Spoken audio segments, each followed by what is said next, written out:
ওকে, hello everyone. আশা করি ভালো আছেন। আমরা অ্যাজ ইউজুয়াল আরো একটি লাইভ সেশন নিয়ে হাজির হয়েছি আপনাদের সামনে, যথারীতি হায়ার স্টাডিজ এবং স্কলারশিপ নিয়ে। আজকে আমাদের সাথে আছেন অরুণিমা, অস্ট্রেলিয়া থেকে। Hello Arunima, hi. কেমন আছো? এই তো আছি, মোটামুটি আছি, পড়াশোনার চাপে আছি আরো কোভিড-19 এর চাপে আছি, সো আছি, বেঁচে আছি। এনিওয়ে, সবাই আমরা একই অবস্থায় আছি, যদিও তুমি একাডেমিক প্রেশার অনেক বেশি, পিএইচডি করছো, সেক্ষেত্রে আমি সামার ফুল ভ্যাকেশন মুড। এনিওয়ে, তো আজকে আমরা কথা বলতে যাচ্ছি অস্ট্রেলিয়ায় হায়ার স্টাডিজ নিয়ে। দর্শকদেরকে একটু জানিয়ে রাখতে চাই, আমরা হচ্ছে অস্ট্রেলিয়া নিয়ে আসলে দুটি সেশন করেছি। একটি সেশন হচ্ছে অস্ট্রেলিয়া অ্যাওয়ার্ডস স্কলারশিপ, ওটা শুধু স্কলারশিপ নিয়ে আমরা কথা বলেছিলাম, স্কলারশিপের রিকোয়ারমেন্ট সবকিছু নিয়ে।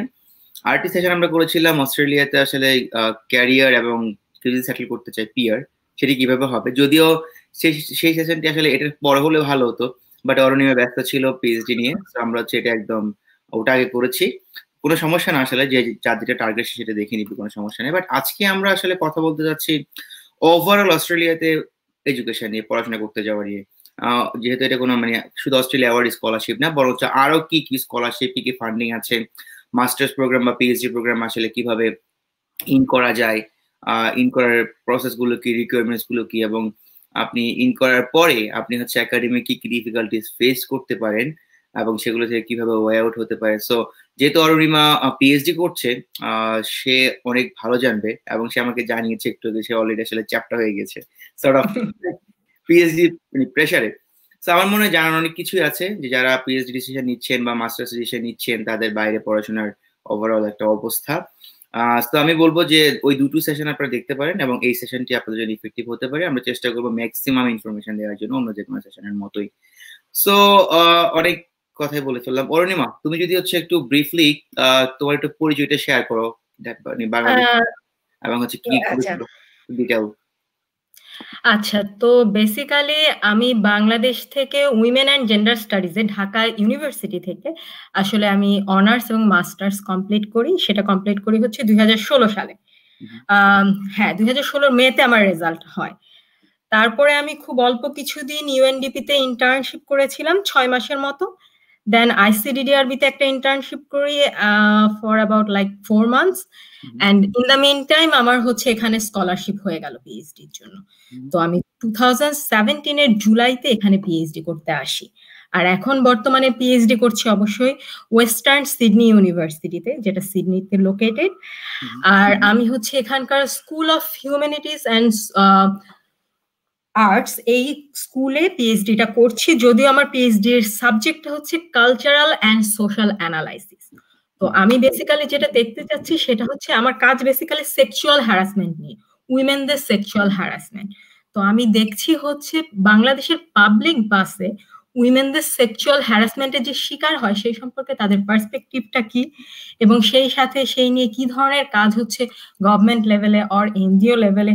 সো আমি অলরেডি আমার ফিল্ড ওয়ার্ক শেষ করে ফেলেছি। সো আমি কিছু বাংলাদেশি মানে ভিকটিমদেরকে ইন্টারভিউ করেছি, এনজিও ওয়ার্কারদের ইন্টারভিউ করেছি, অ্যান্ড অফকোর্স গভর্নমেন্ট অফিসিয়ালদের ইন্টারভিউ করেছি। So at the present I am in my writing phase. So আমি বেসিক্যালি আমার থিসিসটা লিখছি, আর লেস দ্যান এ ইয়ার আমি সাবমিট করতে চাই, কারণ অলমোস্ট আমার 3 বছর হয়ে গেছে। এবং অস্ট্রেলিয়াতে পিএইচডি স্কলারশিপ যেটা হয় সেটা বেসিক্যালি 3 বছরের জন্য হয়, এবং উইথ এ কন্ডিশন যে আরো 6 মান্থস এক্সটেন্ড হতে পারে। তো টিউশন ফি ওয়েভারটা থাকে মূলত 4 বছরের জন্য। সো 4 বছর কেউ চাইলে ডিগ্রিটা করতে পারে, কিন্তু আমি আসলে ফান্ডিং যতদিন পর্যন্ত থাকছে, দ্যাট মিনস স্টাইপেন্ড স্কলারশিপটা যতদিন পর্যন্ত থাকছে তার মধ্যে শেষ করতে চাই। সো আমি হোপফুলি আগামী বছরে জানুয়ারি বা ফেব্রুয়ারিতে পিএইচডি সাবমিট করে দিব। সে কারণে আমি শুরুতে বলছিলাম সেশনে যে আমি আসলে অনেক বেশি চাপে আছি। আর এই পিএইচডি এর পাশাপাশি আমি আসলে ওয়েস্টার্ন সিডনি ইউনিভার্সিটিতে টিচিং অ্যাসিস্ট্যান্ট, আর এখানে যেটা বলে ক্যাজুয়াল একাডেমিক, সেই হিসেবে এমপ্লয়েড আছি সিন্স 2018। এবং as a part of that আমি আসলে বেশ কিছু আন্ডার গ্রাজুয়েট কোর্সও নিয়ে থাকি। তো তো এই জন্যই আসলে তানিন বলছিল যে আমি ফ্রি ছিলাম না, কারণ আমার খাতা মার্কিং করা, কারণ এখন সেমিস্টার এন্ডের সময়, তো টিচিং শেষ করা, খাতা মার্কিং করা, এই সব কিছু নিয়ে একটু বিজি ছিলাম, সে কারণে আমি তানিনের কাছ থেকে একটু সময় চেয়ে নিয়েছিলাম। Great, eventually we got you, এটাই হচ্ছে দরকার ছিল আমার। আর তোমার রিসার্চের টপিকটা খুব ইন্টারেস্টিং, আমার মনে হচ্ছে এই জিনিসগুলো আসলে অ্যাড্রেস হওয়া উচিত। এবং লাইক আমিও জানি যে আসলে কি অবস্থাটা ছিল, যেটা আমরা 6 নাম্বার বাসে উঠতে হতো, 3 নাম্বার বাসে আমরা তবু লাকি ছিলাম যে আমাদের জন্য ঢাকা ইউনিভার্সিটির বাস ছিল, কিন্তু যাদের আসলে রেগুলার পাবলিক বাসে যাতায়াত করতে হয় মহিলাদের, তাদের এক্সপেরিয়েন্সটা আসলে হরিফিক। এক্স্যাক্টলি, হ্যাঁ সেটাই। আমার ওয়াইফ একজন ভিকটিম ছিল বলা যায়, সে যেহেতু Farmgate to Banani visit travel করতো, খুবই এক্সট্রিম রুট এটা এনিওয়ে। সো বেসিক্যালি আমার পার্সোনাল এক্সপেরিয়েন্স থেকে আমি মোটিভেটেড হয়েছিলাম এই বিষয় নিয়ে কাজটা করতে, কারণ সবসময় তো আসলে ইউনিভার্সিটির বাসও একটা শিডিউল মেনে চলে, সবসময় ইউনিভার্সিটির বাসে উঠে তো আসলে সব জায়গায়ও যাওয়া যায় না। তো যাই হোক, সেটা অন্য ঘটনা, বড় ঘটনা, সেটা নিয়ে এখন কথা না বলাই বেটার। আমরা আগে পরে হচ্ছে রিসার্চ নিয়ে কোনো সেশন করতে পারি, যেখানে তুমি তোমার ইনপুট করে দিতে পারো যে কি একটা রিসার্চ কিভাবে ডেভেলপ করা যায় শূন্য থেকে। আমার জ্ঞানও খুব বেশি নেই, সো না, এটাও আসলে একটা বড় বিষয়, কিন্তু যখন কেউ পিএইচডির জন্য অ্যাপ্লাই করবে, তাকে একটা রিসার্চ প্রপোজাল আগে দাঁড় করিয়ে নিতে হয়। সে কারণে দেখতে হবে যে আমার রিসার্চ ইন্টারেস্টটা কোথায়, আর সেই রিসার্চ ইন্টারেস্টটা আমি আসলে যে ইউনিভার্সিটিতে অ্যাপ্লাই করছি, যে প্রফেসরের আন্ডারে অ্যাপ্লাই করছি, তার সাথে ঠিকমতো যাচ্ছে কিনা। সেটা যদি কম্প্যাটিবল না হয়, তাহলে কিন্তু ফান্ডিং এর অপরচুনিটি অনেক বেশি কমে যায়। আচ্ছা, সেটা আমরা যখন কথা বলবো ওই বিষয়ে, তখন প্রবাবলি আসা যাবে। এক্স্যাক্টলি। সো আমরা সরাসরি টপিকে চলে যাই। সম্মানিত দর্শকবৃন্দ যারা আমাদেরকে দেখছেন, আপনারা কাইন্ডলি লাইভটি শেয়ার করেন, তাহলে হয়তো অনেকে একসাথে একই সেশন থেকে উপকারটা পাবে। আর আপনার যদি কোনো কোয়েশ্চেন থাকে, তাহলে feel free to like write in the comment section. আমরা একটু আলোচনা করে আমরা আপনাদের কোয়েশ্চেন গুলো নিব, চেষ্টা করবো এর মধ্যে কোয়েশ্চেন গুলো অ্যাড্রেস করার। সো অরুণিমা, যদি আমরা একদম শুরুর ব্যাপারটা আসি, যে তুমি যে অস্ট্রেলিয়া গিয়েছো পিএইচডি করতে, সো ওভারঅল অস্ট্রেলিয়াতে মাস্টার্স এবং পিএইচডি করার জন্য কেমন বাংলাদেশি দেখছো, বা ওভারঅল কেমন প্রসপেক্ট বাংলাদেশি স্টুডেন্টদের জন্য অস্ট্রেলিয়ান ইউনিভার্সিটিগুলোতে? আমার মনে হয় প্রচুর স্কোপ আছে। আমি তো প্রচুর পরিমাণে বাংলাদেশি স্টুডেন্ট দেখছি, সেটা স্টেম ফিল্ড বলো আর সোশ্যাল সায়েন্স ফিল্ড বলো। আর আমি যেহেতু সোশ্যাল সায়েন্স নিয়ে পিএইচডি করি, আমার জন্য আসলে সোশ্যাল সায়েন্সটা বলাটাই ইজিয়ার। তো অস্ট্রেলিয়াতে অলমোস্ট 40টার মতো ইউনিভার্সিটি আসছে, এবং প্রত্যেকটা ইউনিভার্সিটিতেই সোশ্যাল সায়েন্স ফ্যাকাল্টি আছে। তো সোশ্যাল সায়েন্সে আসলে পড়ার অপরচুনিটিটা আছে। এবং ফান্ডিং এর ক্ষেত্রে যদি বলতে চাও, অস্ট্রেলিয়াতে গভর্নমেন্ট ফান্ডেড অনেকগুলো স্কলারশিপ আছে, তাছাড়া internal scholarship, that means university funded কিছু স্কলারশিপও আছে। দুটার মধ্যে কিছুটা পার্থক্য আছে। গভর্নমেন্ট ফান্ডেড স্কলারশিপ গুলোতে একটু বেশি অপরচুনিটি থাকে, বেশি অপশন থাকে, আর ইন্টারনাল ফান্ডেড স্কলারশিপ গুলাতে কিছুটা কম থাকে, যদিও এটা খুবই মাইনর। যেমন স্কলারশিপের কথা যদি আমরা বলতে চাই, কিছু স্কলারশিপের একটা স্কলারশিপ প্রোগ্রাম নিয়ে স্পেসিফিক্যালি তুমি প্রোগ্রাম করেছো, যেটা তুমি অলরেডি বললে, সেটা হচ্ছে অস্ট্রেলিয়া আওয়ার্স। তো সেটা আছে। তারপরে আছে হচ্ছে পিএইচডির জন্য RTP scholarship, research training program scholarship, যেটা অস্ট্রেলিয়ান গভর্নমেন্ট ফান্ডেড হতে পারে, অথবা বিভিন্ন ইউনিভার্সিটির ইন্টারনাল ফান্ডিং থেকেও কিছু আরটিপি স্কলারশিপ দিয়ে থাকে। এখন অস্ট্রেলিয়ান গভর্নমেন্ট ফান্ডেড আরটিপিতে যেটা সুবিধা, সেটা হচ্ছে সবকিছু কভার করবে। হেলথ কাভারেজ থেকে শুরু করে, টিউশন ফি থেকে শুরু করে, your living cost, everything will be covered. And then again, when you come here in Australia, তোমাকে একটা মানে কনসেশন কার্ড দেয়া হবে, travel card, if you only hold government scholarship. এটা আসলে অস্ট্রেলিয়ায় যেটা হয়, ডোমেস্টিক স্টুডেন্টদের জন্য এই ফ্যাসিলিটিটা দেয় কনসেশন কার্ডে, যাতে করে হচ্ছে তোমার পাবলিক ট্রান্সপোর্টে উঠলে তোমাকে হাফ ফি দিতে হয়, ঠিক আছে? কিন্তু যদি ইন্টারন্যাশনাল স্টুডেন্ট হও, তাদের ক্ষেত্রে পাওয়ার একটাই অপশন, যদি তারা গভর্নমেন্ট ফান্ডেড স্কলারশিপে আসে। তো এই ধরনের কিছু মাইনর জিনিসপত্র আছে। এবং আরেকটা হচ্ছে health coverage. Maximum internal scholarship গুলোতে হেলথ কাভারেজটা অফার করে না, কিছু কিছুটাতে করে, কিন্তু ম্যাক্সিমামটাতে করে না। আর গভর্নমেন্ট ফান্ডের স্কলারশিপ হলে আসলে হেলথ কাভারেজটাও অফার করবে। আর যে স্কলারশিপ গুলোর নাম আমি বলতে চেয়েছিলাম, এটা আসলে হয় কি, যে অ্যাপ্লাই করবে তাকে সবসময় ব্রাউজ করে দেখতে হয় যে নতুন নতুন কি ধরনের স্কলারশিপের অপশন অপরচুনিটি ওপেন হয়েছে। তো এখন আমি কয়েকটা নাম বলছি, আর যে পড়তে চাইবে আরো বেশি ব্রাউজ করে দেখতে হবে, কারণ প্রত্যেকটা ইউনিভার্সিটির ওয়েবসাইটে ইউনিভার্সিটির ইন্টারনাল বেশ কিছু ফান্ডিং এর অপশন থাকে। সুতরাং কোন ইউনিভার্সিটিতে আমি অ্যাপ্লাই করছি এবং তার আন্ডারে কি কি ঠিক স্কলারশিপের অপশন আছে এটা দেখতে হবে। আর গভর্নমেন্ট স্কলারশিপের ক্ষেত্রে অস্ট্রেলিয়া অ্যাওয়ার্ড আছে, আমি আরটিপির কথা বললাম। তারপর রিসেন্টলি একটা স্কলারশিপ অপশন চালু হয়েছে, সেটা হচ্ছে ডেস্টিনেশন অস্ট্রেলিয়া, যেটাতে হচ্ছে ডোমেস্টিক স্টুডেন্টরাও প্লাস ইন্টারন্যাশনাল স্টুডেন্টরাও অস্ট্রেলিয়ার বিভিন্ন রিজিওনাল ইউনিভার্সিটি গুলোতে পড়তে যেতে পারবে। অস্ট্রেলিয়ান ডেভেলপমেন্ট স্কলারশিপ আছে, এ ধরনের বিভিন্ন স্কলারশিপ গুলো আছে। তো তবে স্কলারশিপ এন্ডেভর স্কলারশিপ আছে, যেটা গভর্নমেন্ট ফান্ডেড এবং বেশ প্রেস্টিজিয়াস পিএইচডি স্কলারশিপ। তবে ফান্ডেড স্কলারশিপ গুলোতে অ্যাপ্লাই করার ক্ষেত্রে একটা জিনিস মাথায় রাখতে হবে যে আমার পরবর্তী গোল কি, আমি আসলে এখানে পড়াশোনাটা যে করছি করে আমি কি করতে চাই।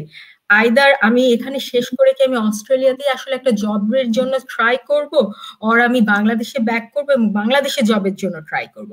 ইট ইজ ইম্পর্টেন্ট বিকজ কিছু কিছু স্কলারশিপের ক্ষেত্রে শর্তটা থাকে এরকম যে স্কলারশিপ মানে তোমার পড়াশোনাটা শেষ হওয়ার উইদিন 3 মান্থস তোমাকে বাংলাদেশে ব্যাক করতে হবে, আর তোমার নেটিভ কান্ট্রিতে ব্যাক করতে হবে, এটা হচ্ছে শর্ত। সে কারণে তুমি যদি চাও যে তুমি বাইরে অস্ট্রেলিয়াতে কিছুদিন অ্যাটলিস্ট জব এক্সপেরিয়েন্স করবে, তখন তোমাকে সেই ধরনের স্কলারশিপ গুলোতে অ্যাপ্লাই করতে হবে যেখানে এই কন্ডিশনটা থাকে না। Normally as far as I know, Australia award এবং এন্ডেভার স্কলারশিপ এই দুটো বাদে বাকি সব ধরনের ফান্ডিং এই ধরনের কোনো কন্ডিশন থাকে না। এবং যদি কন্ডিশনটা না থাকে তাহলে অস্ট্রেলিয়াতে নিয়ম হচ্ছে যে কোনো ইন্টারন্যাশনাল স্টুডেন্ট মাস্টার্স শেষ করার পরে 2 ইয়ার পোস্ট গ্রাজুয়েট ভিসা পায়, যে সময়টা সে এখানে থেকে জব করতে পারবে, এবং পিএইচডি শেষ করার পরে 4 বছরের পোস্ট গ্রাজুয়েট ভিসা পায়, যেটা দিয়ে সেখানে 4 বছর পিএইচডি শেষ করার পরেও 4 বছর থেকে জব সার্চ করতে পারবে, এবং ইন ফিউচার যদি এখানে সে সেটেল হতে চায় সেই সুযোগটা সে নিতে পারবে, এক্সপ্লোর করতে পারবে। তো এই জন্য সবসময় স্কলারশিপ অ্যাপ্লাই করার ক্ষেত্রে আসলে ঠিক করে নিতে হবে যে আমি আসলে কি চাই। আমি কারণ স্কলারশিপ নিলাম, পিএইচডি করলাম আর মাস্টার্স করলাম, this is not the end. What you want to do after that, you need to plan ahead. তো এটাই। আর স্কলারশিপ অ্যাপ্লাই করার ক্ষেত্রে আসলে অনেকগুলো বিষয়ের দিকে আমাদের খেয়াল রাখতে হয়, মানে কি কি ক্রাইটেরিয়া আছে। প্রথমত হচ্ছে অ্যাজ আই ওয়াজ সেইং যে প্ল্যান অ্যাহেড। ইউনিভার্সিটির at least first year or second year থাকতেই আসলে গোল সম্পর্কে খুব ক্লিয়ার হতে হয় মানুষকে। হলে তাহলে আই এম নট সেইং যে যদি হঠাৎ করে কেউ গোল চেঞ্জ করে এবং ফাইনাল ইয়ারে এসে অনার্স ফাইনাল ইয়ারে এসে চেষ্টা করে যে আমি বাইরে যেতে চাই, তাহলে পারবে না, জিনিসটা এমন না। কিন্তু আগে থেকে যদি প্ল্যান করে তখন এই জিনিসটা খুব ইজিয়ার হয়ে যায়। আমি যদি জানি যে এটা আমার গোল, আমাকে এই লক্ষ্যে যেতে হবে, তখন কিন্তু আমার জন্য সেই লক্ষ্যে পৌঁছানোটা খুব ইজি হয়। আর এই কারণেই বলছি, কারণ যে কোনো স্কলারশিপ খুব বেশি কম্পিটিটিভ, এবং সেইখানে কিন্তু সব বিষয়ে আলাদা আলাদা মার্ক অ্যাসাইন করা থাকে। যেমন একাডেমিক রেজাল্টের উপর কিছু মার্ক অ্যাসাইন করা থাকবে, ল্যাঙ্গুয়েজ প্রফিসিয়েন্সির উপর কিছু মার্ক থাকবে, ক্রিয়েটিভিটির উপর মার্ক থাকবে, এক্সপেরিয়েন্সের উপর মার্ক থাকবে, পাবলিকেশনের উপর মার্ক থাকবে। সুতরাং আমাদের এই সবকিছুতে যদি আমাদের মানে আমরা যদি বাইরে পড়াশোনা করতে চাই, স্টুডেন্ট লাইফের প্রথম থেকে, ইউনিভার্সিটি লাইফের প্রথম থেকে ফার্স্ট ইয়ার সেকেন্ড ইয়ারে যদি আমরা এগুলো চিন্তা ভাবনা করে কাজ করি, তাহলে এটা খুব বেশি ইজিয়ার হয়ে যায়। যেমন আমার কিন্তু প্রফেশনাল এক্সপেরিয়েন্স খুবই কম, তারপরও আমার এখানে পিএইচডি পাওয়াটা ইজিয়ার ছিল, কারণ আমি প্রথম থেকে জানতাম যে আমি বাইরে একটা ডিগ্রি করতে যেতে চাই। সে কারণে যখন আমি ইউনিভার্সিটিতে ছিলাম তখনও আমি বেশ কিছু এক্সপিরিয়েন্স গ্যাদার করার চেষ্টা করেছিলাম অ্যাজ এ স্টুডেন্ট যতটুকু পসিবল। যেমন রিসার্চ অ্যাসিস্ট্যান্টশিপের কাজ করা বিভিন্ন জায়গায়, তারপরে আমার ধারণা এরকম একটা কাজের ইন্টারভিউ দিতে গিয়ে তোমার আর আমার পরিচয় হয়েছিল তানি, right? Right, as far as I remember. তো সেই সময় আমরা দুজনেই স্টুডেন্ট ছিলাম, কিন্তু ওই যে আমাদের একটু কাজ করার আগ্রহ ছিল, তো সে কারণে রিসার্চ অ্যাসিস্ট্যান্টশিপের কাজ করা বা যে ধরনের কাজই পাওয়া যায়, যত বেশি সিভি এক্সপেরিয়েন্স দিয়ে হাই হবে তত বেশি অপরচুনিটিটা বাড়বে। তারপরে আইএলটিএস এর জন্য প্রিপারেশন নিতে হবে, কিন্তু আইএলটিএস এর জন্য প্রিপারেশনটা একবারে ফাইনাল ইয়ারে গিয়ে নেওয়াটাই বেটার, কারণ আইএলটিএস এর সময়সীমা কিন্তু 2 বছর পর্যন্ত থাকে। কিন্তু আগে থেকে একটু জেনে রাখা দরকার যে আসলে আমার আইএলটিএস এর পদ্ধতিটা কি, আইএলটিএস এক্সামটা কি, কি কি লাগবে আমার। যেমন লিসেনিং এর ক্ষেত্রে অনেকের অনেক বেশি প্রবলেম থাকে, যেটা আমার মনে হয় যে আমার ক্ষেত্রে অনেকটা মিটিগেটেড হয়ে গিয়েছিল, কারণ আমার আগে থেকে প্রচুর পরিমাণে মুভি দেখার অভ্যাস ছিল, ইংলিশ মুভি, অ্যাকশন থ্রিলার মুভির আমি অলওয়েজ ফ্যান ছিলাম। তো সেগুলো দেখতে দেখতে আমার সেই জায়গাটা একটু ক্লিয়ার হয়ে গেছিল। সে কারণে আগে থেকে কিছুটা মানে প্ল্যানিং থাকলে ভবিষ্যতে এই জিনিসগুলো করাটা খুব সহজ হয়ে যায়। যেমন হচ্ছে একজন কোশ্চেন করছিলেন যে সোহেল সরকার কোন ইয়ার থেকে হায়ার স্টাডিজে প্ল্যানিং করা উচিত যদি কেউ মাস্টারের জন্য অ্যাপ্লাই করতে চায়। তো সোহেল সরকার আপনারা বুঝতে পেরেছেন যে আসলে আমরা সবাই একটু আগে থেকে অ্যাওয়্যার ছিলাম। কি হচ্ছিল এনিওয়ে, তো আগে থেকে আমরা অ্যাওয়্যার ছিলাম, সেই জন্য আমরা প্রিপারেশন নিয়েছি। আপনি ওভাবে প্রিপারেশন নিতে পারেন ডেফিনেটলি। সো অরুণিমা, আমরা যদি একটু লাইক মাস্টার্স এবং পিএইচডি সেপারেট করে রিকোয়ারমেন্টস গুলো নিয়ে দেখি, যে ইউনিভার্সিটি তুমি তো গভর্নমেন্ট স্কলারশিপ পেয়ে যাও মোস্ট প্রবাবলি। তোমারটা আমি গভর্নমেন্ট স্কলারশিপে আছি। ওকে, সো তাহলে ওই ক্ষেত্রে তোমার ইউনিভার্সিটির জন্য কি অ্যাডমিশন এবং মানে ব্যাপারটা কি স্কলারশিপ কমিটি কি অ্যাডমিশনটা ম্যানেজ করে নাকি তোমাকে আলাদা করে ম্যানেজ করতে হয়েছে? ব্যাপারটা কেমন ছিল? আচ্ছা, আমার প্রস্তুতিটা, আচ্ছা আমি আমার জার্নিটা বলি যে how I went. So basically আমি আমার মাস্টার্স থিসিস লেখা এবং আইএলটিএস প্রিপারেশন একই সাথে চলেছে। আমি মাস্টার্স থিসিস সাবমিট করার আই গেস 15 ডেজ আগে আমি আইএলটিএস এক্সামটা দিলাম এবং আইএলটিএস ক্লিয়ার করলাম। দেন আমি যেটা করলাম সেটা হচ্ছে পিএইচডির জন্য অফকোর্স একটা প্রফেসরের আন্ডারে কিন্তু পিএইচডি অ্যাপ্লিকেশন করতে হয়। আর যদি যেহেতু আমি পিএইচডি অ্যাপ্লিকেশন করছি, আমি মাস্টার্স এর ব্যাপারটা একটু পরে আসছি। তো পিএইচডি অ্যাপ্লিকেশন করতে গেলে একজন প্রফেসরের আন্ডারে স্কলার অ্যাপ্লিকেশনটা করতে হয়। সে কারণে আমি প্রথমে করলাম কি আইএলটিএস ক্লিয়ার করলাম। দেন আমার ইন্টারেস্টের জায়গা থেকে আমি একটা রিসার্চ প্রপোজাল ক্রিয়েট করলাম যে okay I want to work on this specific area. And then আমি অস্ট্রেলিয়ার বিভিন্ন ইউনিভার্সিটিগুলোতে সার্চ করা শুরু করলাম যে আমার যে এরিয়াতে ইন্টারেস্ট সেই এরিয়া নিয়ে কোন কোন স্কুল আছে একটা ইউনিভার্সিটির আন্ডারে, এবং যেই স্কুল আছে সেই স্কুলে কোন কোন প্রফেসর অ্যাকচুয়ালি আমার ইন্টারেস্টের এরিয়াতে কাজ করে এবং যে সুপারভিশনের জন্য ফ্রি। তো এরকম দেখে আমার মনে হয় আমি দিনে অন্তত 50 থেকে 60টা ইমেল পাঠাতাম যে আমাকে কেউ নিতে রাজি কিনা, this is my research proposal, এই হচ্ছে আমার সিভি, আমি এই এক্সপেরিয়েন্স আছে আমার অ্যাজ এ স্টুডেন্ট, আমি আইএলটিএস ক্লিয়ার করেছি, দিস ইজ মাই স্কোর। সুতরাং তারপরে আমি তাদেরকে এরকম ইমেল দেওয়া শুরু করলাম এবং তারপরে বিভিন্ন ইউনিভার্সিটিতে অফকোর্স 1-2 জন করে আমাকে নিতে রাজি হয়ে গেল। তারপরে আমি তাদের আন্ডারে দেখলাম যে ওই ইউনিভার্সিটিগুলোতে আসলে কোন ধরনের ফান্ডিং অপশন আছে। এক আরটিপি স্কলারশিপ আছে আমি দেখলাম। তো আমি দেখলাম যে আমার ইচ্ছার সাথে আমি যেটা করতে চাই তার সাথে আসলে আমি চাচ্ছিলাম যে আমি শেষ করে যদি পারি বাইরে থেকে অ্যাটলিস্ট কিছুদিনের একটা ওয়ার্ক এক্সপিরিয়েন্স গ্যাদার করব। তো সেজন্য আমার মনে হলো যে okay RTP scholarship is suitable for that. তাই আমি এই স্কলারশিপে অ্যাপ্লাই করলাম। তো যেটা বলছিলাম যে সুপারভাইজারের অবশ্যই অ্যাপ্রুভাল লাগে, কারণ অনেক সময় সুপারভাইজারের রেকমেন্ডেশন লেটার লিখতে হয় স্টুডেন্টের জন্য while the student will be applying. So সেই কারণে একজন প্রফেসরকে কনভিন্স করা খুব জরুরি। এবং তারপরে যেটা হয় যে এক এক ইউনিভার্সিটির আসলে এক এক ধরনের ক্রাইটেরিয়া থাকে, যেমন আইএলটিএস এর ক্ষেত্রে আলাদা আলাদা ক্রাইটেরিয়া থাকে। কারো থাকে যে ইচ ব্যান্ডে হচ্ছে 7 লাগবে, কারো থাকে ইচ ব্যান্ডে 6.5 লাগবে। আসলে এটাই রিচুয়াল, ওভারঅল 6.5 এবং ইচ ব্যান্ডে 6.5 লাগে আইএলটিএস এর ক্ষেত্রে। তারপরে হচ্ছে আমি আমার সিভিটাকে আমি দেখলাম যে ওই ইউনিভার্সিটির আসলে যে স্কলারশিপে আমি অ্যাপ্লাই করছি বা যে ইউনিভার্সিটির আন্ডারে অ্যাপ্লাই করছি তাদের আসলে রিসার্চ প্রায়োরিটি কি, সেই অনুযায়ী আমি আমার সিভিটাকে সাজানোর চেষ্টা করলাম। আর এক্সপেরিয়েন্স গুলাকে যতদিনই আমি কাজ করেছি, হতে পারে সেটা 2 মাস, খুব একটা মাইনর প্রজেক্ট, কিন্তু সেটাকেও বেশ হাইলাইট করে লিখলাম যাতে বোঝা যায় যে অ্যাটলিস্ট আমার কিছু এক্সপেরিয়েন্স আছে। এই এক্সপেরিয়েন্সটা কিন্তু খুব বেশি দরকার। দেখা যায় ইয়াং স্কলাররা যারা মাত্র অনার্স কমপ্লিট করেছে বা যারা মাত্র মাস্টার্স কমপ্লিট করেছে পিএইচডির জন্য ট্রাই করছে, তাদের জন্য কিন্তু এই এক্সপেরিয়েন্সটা একটা বড় ব্যারিয়ার হয়ে দাঁড়ায়। কারণ অনেক সময় দেখা যায় অনেক এক্সপেরিয়েন্স প্রফেশনালসও অ্যাপ্লাই করছে এই জায়গায় এবং ইয়াং স্কলাররা এখানে পিছিয়ে যায়। সেজন্য আমি বলছি যে সিভিতে সবসময় যতটুকুই ছোটখাটো যাই রিসার্চ এক্সপেরিয়েন্স থাকুক না কেন, সেটাকে অনেক বেশি হাইলাইট করে লিখতে হবে যে okay I have done this that and so much things. তো আচ্ছা, এটা ছিল। তারপরে অ্যাপ্লাই করলাম। অ্যাপ্লাই করার পর প্রথমেই আমাকে অ্যাডমিশন দিল, কারণ এটা কিন্তু একটা লং প্রসিডিয়ার। বছরে 2টা সেমিস্টারে ওদের 2 রাউন্ড স্কলারশিপ ওপেন হয়, একটা হচ্ছে স্প্রিং সেমিস্টার, একটা হচ্ছে অটাম সেমিস্টার। সো কেউ যদি অ্যাপ্লাই করতে চায়, it's a long process, at least 1 ইয়ার লাগবে সুপারভাইজার ম্যানেজ করে অ্যাপ্লাই করতে অ্যান্ড দেন রেজাল্ট পেতে।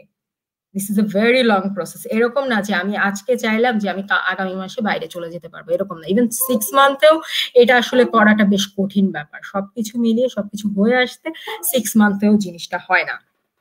তো যাই হোক, তারপরে আমি অ্যাপ্লাই করলাম। তারপরে আমি আই থিঙ্ক আমি অ্যাপ্লাই করেছিলাম, এখন আমার মনে পড়ছে না কারণ অনেক বছর আগের কথা। তো তো আই গেস ফেব্রুয়ারিতে আমি অ্যাপ্লাই করেছিলাম, অর অ্যান্ড জুলাইতে আমি ডিগ্রি শুরু করেছিলাম। or no, I applied in November. নভেম্বরে অ্যাপ্লাই করেছিলাম, ফেব্রুয়ারিতে রেজাল্ট এসেছিল, অ্যান্ড দেন জুলাইতে আমি ডিগ্রি শুরু করেছিলাম। So it's a very long process. আর যদি কেউ একইভাবে কেউ যদি মাস্টার্স এর স্কলারশিপের জন্য অ্যাপ্লাই করতে চায়, অস্ট্রেলিয়াতে যেটা হয় সেটা হচ্ছে অস্ট্রেলিয়াতে কিন্তু প্রচুর পিএইচডি ফান্ডিং অ্যাভেলেবল, কিন্তু মাস্টার্স এর জন্য ফান্ডিংটা অত বেশি না ইন কম্পারিজন টু পিএইচডি। আর মাস্টার্স করার ক্ষেত্রেও কে কোনটা করতে চাচ্ছে, মাস্টার্স বাই রিসার্চ না মাস্টার্স বাই কোর্স ওয়ার্ক, এটা ডিসাইড করাটাও ইম্পর্টেন্ট। এটাও ডিপেন্ড করবে হচ্ছে আসলে মানুষ কি করতে চাচ্ছে ফিউচারে। কেউ যদি চাচ্ছে যে আমি ইন ফিউচারে একাডেমিয়াতে থাকবো আর রিসার্চ রিলেটেড ওয়ার্ক করবো, আই পার্সোনালি ফিল যে তার জন্য আসলে মাস্টার্স বাই রিসার্চ করাটাই বেনিফিশিয়াল। আর মাস্টার্স বাই রিসার্চ থেকে আসলে পরবর্তীতে পিএইচডি তে সুইচ করাটাও ইজিয়ার হয়।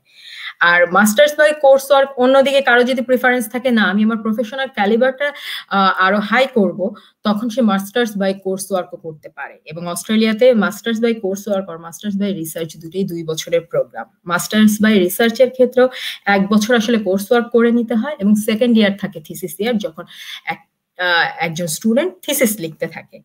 আর অস্ট্রেলিয়াতে পিএইচডির ক্ষেত্রে এই ফ্লেক্সিবিলিটিটা আছে যে কোনো কোর্স ওয়ার্ক থাকে না।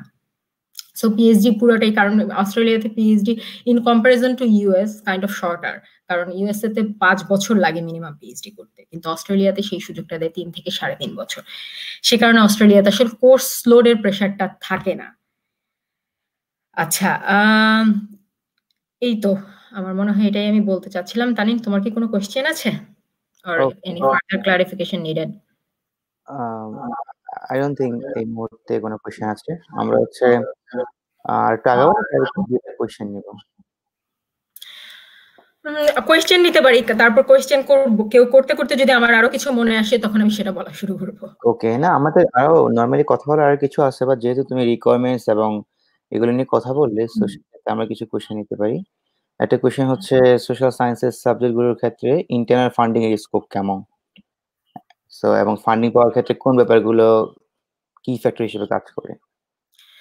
আচ্ছা, ইন্টারনাল ফান্ডিং এর scope, that means I am guessing যে ইউনিভার্সিটির ইন্টারনাল স্কলারশিপ গুলোর কথা জিজ্ঞেস করা হচ্ছে। এবং হ্যাঁ, বেশ ফান্ডিং আছে প্রত্যেকটা ইউনিভার্সিটি থেকে।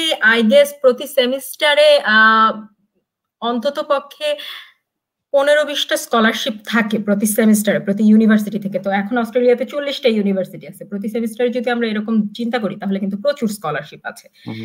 কিন্তু ফান্ডিং পাওয়ার ক্ষেত্রে যেটা কি ফ্যাক্টর হিসেবে কাজ করে, অ্যাজ আই ওয়াজ সেইং, যে রিসার্চ ইন্টারেস্টটা, যে পার্সনটা অ্যাপ্লাই করছে তার রিসার্চ ইন্টারেস্টটা কতটুকু ইউনিভার্সিটির রিসার্চ ইন্টারেস্টের সাথে যাচ্ছে, তার ভিত্তিতে ইউনিভার্সিটি স্কলারশিপ গুলো দিবে। এক, দ্বিতীয় হচ্ছে যার আন্ডারে পিএইচডি করতে চাচ্ছে স্টুডেন্ট, তার রিসার্চের সাথে কতটুকু যাচ্ছে সেটাও একটা ইম্পর্টেন্ট ফ্যাক্টর। আইএলটিএস স্কোর, যদিও এটা একটা মিনিমাম ক্রাইটেরিয়া বলা হয় যে 6.5 লাগবে, বাট স্টিল ওদের কিছু ইন্টারনাল পলিসি থাকে যার কারণে আইএলটিএস স্কোর বেশি থাকলে তার পয়েন্টটা কিছুটা বেশি হয়। Experience, that is very important. রিসার্চের এক্সপেরিয়েন্স দেখাতে পারলে যে, অথবা আমি যে এরিয়াতে স্পেসিফিক্যালি কাজ করতে ইন্টারেস্টেড সেই এরিয়াতে আমার বেশ কিছু রিসার্চের এক্সপেরিয়েন্স আছে।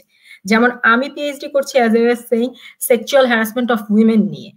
এর আগে আমি ইউএনডিপি তে যে ইন্টার্নশিপটা করেছিলাম 6 মান্থস, যখন আমি বেসিক্যালি এই পিএইচডি প্রোগ্রামটাতে অ্যাপ্লাই করি, তখন আমি ইউএনডিপি তে একদম এই প্রজেক্টের উপরেই কাজ করছিলাম, sexual and gender based violence program. যে প্রজেক্টে আমি কাজ করছিলাম সেই প্রজেক্টের নাম। সুতরাং দেখা যাচ্ছে যে আমি একদম আমার এরিয়াতে কাজ করছিলাম দেখে আমার জন্য ফান্ডিংটা পাওয়াটা কিছুটা ইজিয়ার হয়ে গিয়েছিল।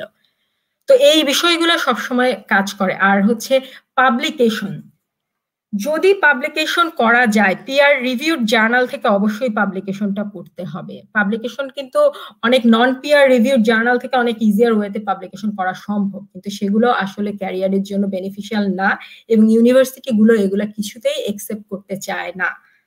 সে কারণে যদি পাবলিকেশন করা সম্ভব হয় কারো পক্ষে, অবশ্যই ভালো কোয়ালিটি পিয়ার রিভিউড জার্নাল থেকে পাবলিকেশন করতে হবে। আমার অনার্সের মনোগ্রাফ থেকে আমার পাবলিকেশন ছিল 2টা, সে কারণে আমার জন্য আসলে ওই জায়গা দিয়ে একটু আগানো পসিবল ছিল। আর আরেকটা বিষয় হচ্ছে এক্সকিউজ মি, তো আরেকটা বিষয় হচ্ছে পাবলিকেশনের পাশাপাশি যদি কারো ক্রিয়েটিভ কোনো এক্সপোজার থাকে, ক্রিয়েটিভ কোনো কাজ করার এক্সপেরিয়েন্স থাকে, সেটাও কিন্তু সিভিএতে উল্লেখ করা যায়, সেটার জন্য এক্সট্রা পয়েন্ট দিয়ে থাকে ইউনিভার্সিটিগুলোতে। তবে এখন কিন্তু আমাদেরকে আরেকটা বিষয়ে খুব সতর্ক থাকতে হবে যে কোভিড-19 সিচুয়েশনের পরে কিন্তু সারা পৃথিবীতে ফান্ডের একটা বড় রেস্ট্রিকশন শুরু হবে। সুতরাং আগে যেটা শুধু কম্পিটিটিভ ছিল, এখন সেটা আরো অনেক অনেক অনেক বেশি কম্পিটিটিভ হয়ে যাবে। সেই কারণে চেষ্টাটাও আরো একটু বেশি করে করতে হবে। আচ্ছা, আর সেটেলমেন্টের ক্ষেত্রে এমন এখন আমি যেটা বলছিলাম যে জবের ক্ষেত্রে বা সেটেলমেন্টের ক্ষেত্রে, যেহেতু আমি এখনো ডিগ্রি কমপ্লিট করিনি, সেই জায়গাটা আমার এখনো এক্সপ্লোর করতে কিছুটা বাকি আছে। তবে আমি যেটা বলছিলাম যে আমার যেহেতু এখানে পিএইচডি কমপ্লিট করার পর 4 বছর একটা পোস্ট গ্রাজুয়েট ভিসা থাকবে, তো সেই কারণে আমি হয়তো কিছু জবে সার্চ করতে পারবো এবং তারপরে দেখবো যে ফিউচার আমাকে কোথায় নিয়ে যায়। আমার সবসময় একাডেমিয়াতে যাওয়ার ইচ্ছা ছিল, তো একাডেমিয়াতে আমি যেখানেই বেটার অপরচুনিটি পাবো I'll just go there. It doesn't matter whether it's in Australia or Bangladesh or anywhere in the world. I'm ready to go anywhere. আর আব্দুর রহমান, আপনাকে বলতে চাই আমরা একটা সেশন করেছি অলরেডি অস্ট্রেলিয়াতে ক্যারিয়ার এবং সেটেলমেন্ট নিয়ে, তো আমি ওই লিঙ্কটা একটু পরে শেয়ার করে দিব, এই কমেন্ট সেকশনে দেখতে পাবেন। ওকে, সো দিলরুবা সাহেব আপনি জিজ্ঞেস করছেন যে আরটিপি স্কলারশিপের জন্য কি আগে ইউনিতে অ্যাডমিশন নিতে হয় কিনা, ইউনিভার্সিটি থেকে আগে অ্যাডমিশন নিতে হয় কিনা? এরকম আসলে কোনো ক্রাইটেরিয়া নেই যে আগে থেকেই ইউনিভার্সিটিতে অ্যাডমিশন নিতে হবে। একই সাথে অ্যাপ্লাই করা যায় যে আমি অ্যাডমিশন প্লাস ফান্ডিং এর জন্য একই সাথে অ্যাপ্লাই করছি, তারপরে অ্যাডমিশন ইনভাইটেশন স্কলারশিপ একই সাথে আসতে পারে। আমি যেটা করেছিলাম, আমি আগে অ্যাডমিশন নিয়ে রেখেছিলাম, আমার অ্যাডমিশন হয়েছিল, স্কলারশিপের রেজাল্ট আমার পরে এসেছিল, এই জন্য আমি অ্যাডমিশন নিয়ে আমি 6 মান্থের জন্য আমার অ্যাডমিশনটাকে পিছিয়ে দিয়েছিলাম। আমার সেশন শুরু করার কথা ছিল ফেব্রুয়ারিতে, কিন্তু ফেব্রুয়ারিতেও আমার তখনও পর্যন্ত স্কলারশিপের রেজাল্ট হয়নি। ফেব্রুয়ারি ফার্স্ট উইক আর second week I guess result হয়েছিল। তো সেই কারণে আমি আগে থেকে 6 মাস পিছিয়ে দিয়েছিলাম যে আমি জুলাই থেকে শুরু করবো, নেক্সট সেশন থেকে শুরু করব। তো এরকম কোনো ক্রাইটেরিয়া নেই যে আগে থেকে নিয়ে রাখতে হবে, বাট নিয়ে রাখলে আই গেস এটা বেটার হয়। ওকে, সো জিনাত রেহানা জিজ্ঞেস করছেন পাবলিকেশন এনরোলদের জন্য মাস্ট কিনা, এনরোলমেন্টের জন্য পিএইচডি এবং মাস্টার্সে, মানে উনি শুনেছেন এটি সত্যি কিনা? আসলে আসলে থাকলে ভালো হয়, কারণ কিছুটা পয়েন্ট বাড়ে, কিন্তু না থাকলে যে একেবারে কিছুতেই অ্যাডমিশন হবে না, স্কলারশিপ হবে না, এরকম বিষয়টা না। থাকলে পয়েন্ট বাড়ে, স্কোপ বাড়ে।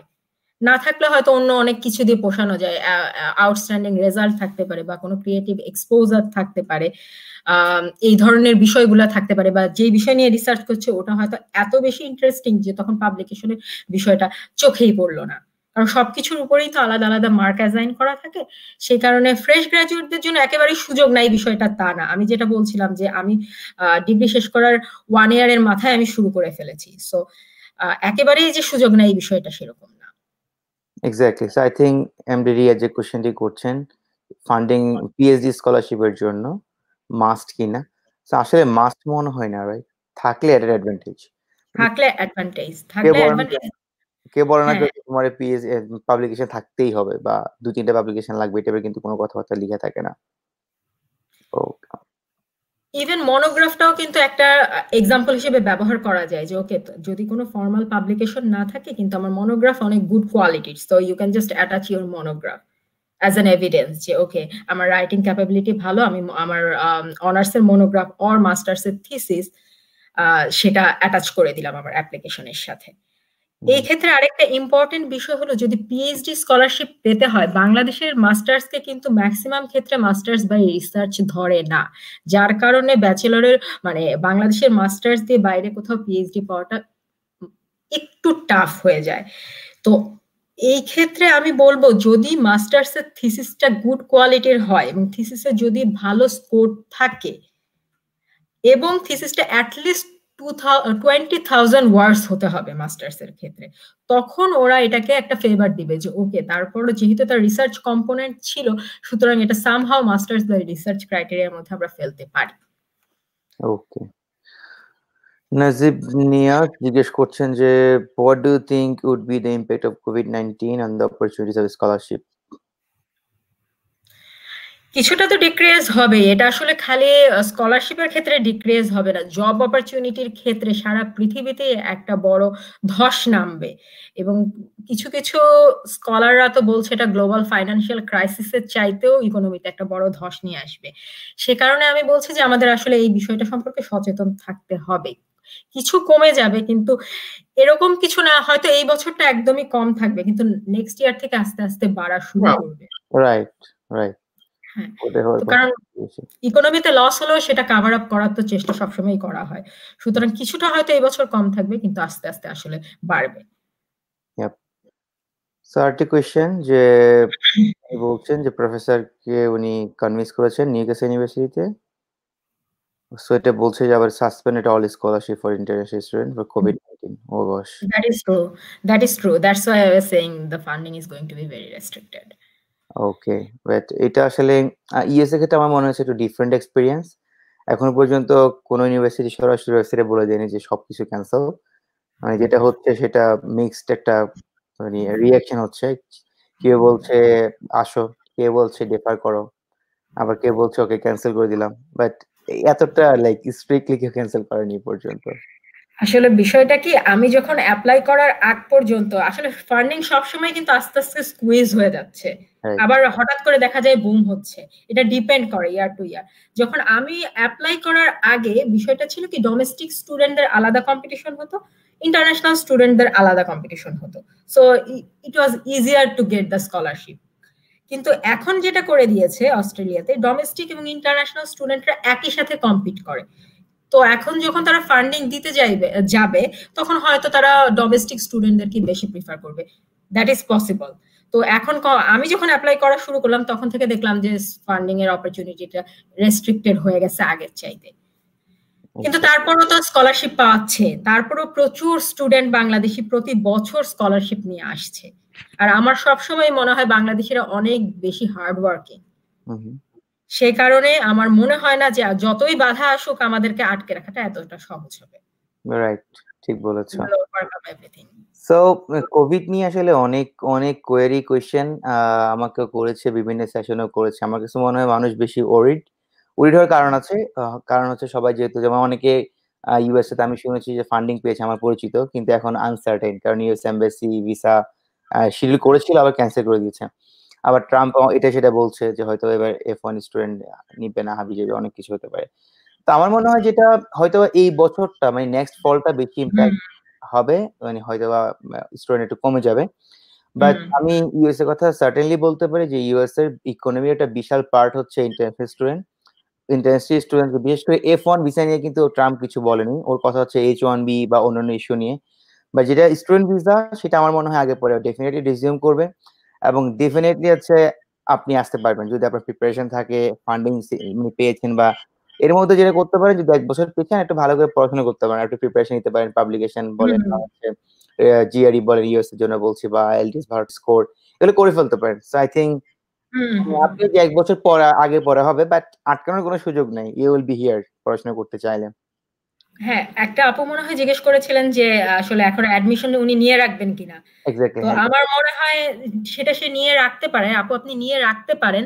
তারপরে যদি ফান্ডিং এর অপশন না থাকে ডিফার করে দিলেন, নেক্সট সেমিস্টারে শুরু করবেন, আর তারপরে না হলে তখন ছেড়ে দিলেন, বাট অ্যাডমিশন নিয়ে রাখতে পারেন, কারণ অ্যাডমিশন নিলেই তো আপনাকে আসলে টিউশন ফিটা পে করতে হচ্ছে না। আচ্ছা, ওকে। সো আমরা এবার একটু পার্টে আসি। অরুণিমা, যে তুমি যাওয়ার আগে কি আর কোনো প্রিপারেশন, আর কোনো কিছু বলার আছে মানে স্টুডেন্টদের জন্য? আদারওয়াইজ আমরা তোমার যাওয়ার পরে ডিফিকাল্টিস বা হচ্ছে ধর একাডেমিক কোনো হ্যাসেল বা কোনো কিছু এগুলো নিয়ে কথা বলা শুরু করতে পারি। আমার মনে হয় আমি কি কিছু বাদ দিলাম না, আমার মনে হয় আমি মোটামুটি ভাবে বলেই ফেলেছি যে এটা ছিল। আর আসার পরে যেটা বিষয় সেটা নিয়ে হচ্ছে আসলে এখানে আসলাম, স্কলারশিপ নিয়ে আসলাম, শুরু করলাম, তারপরে লাইফটা আমার মনে হয় আরো বেশি হার্ড। কারণ হচ্ছে একে হচ্ছে একটা নতুন কালচারে এসে অ্যাডজাস্ট করা, কালচারাল শকের একটা ব্যাপার থাকে। তারপরে হচ্ছে এখানকার একাডেমিয়াটা কিন্তু কমপ্লিটলি ডিফারেন্ট দ্যান বাংলাদেশ। এখানে পড়াশোনার ধরন, টিচারদের এক্সপেকটেশন, প্রফেসরদের expectation from you, that is quite different. এই জিনিসটা বুঝতেও একটু সময় লাগে।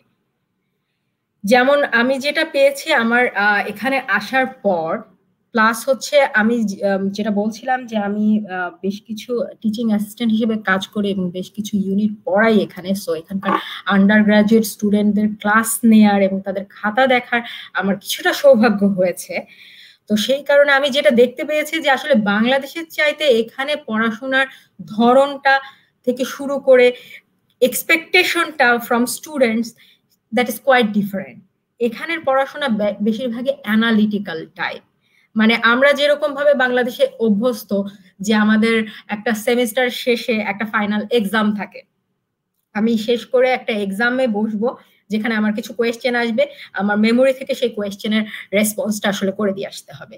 কিন্তু এখানে কিন্তু বিষয়টা সেরকম না। এখানে সবসময় অ্যানালিটিক্যাল কোয়েশ্চেন আছে স্টুডেন্টদের জন্য।